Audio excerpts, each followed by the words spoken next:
This is my Haro 200.1. Start at the front. This is ODI long neck grips with no flanges because they're gay. Stock Haro 200.1 bars.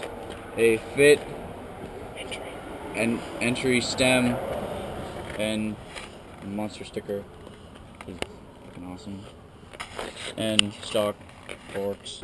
And I have a Odyssey Quadrant front hub laced to a stock rim, Kenda contact tires, stock frame, alt sticker, Snafu seat, Odyssey green, Odyssey Twisteds, and a KMC chain,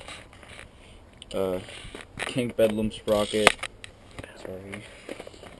Demolition Rolls hub laced to a stock rim, another kind of contact, and my cranks, my cranks are Eastern Moto cranks, and that's my bike.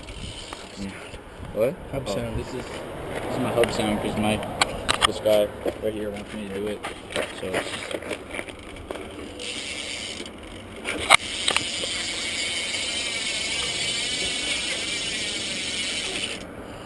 And yeah.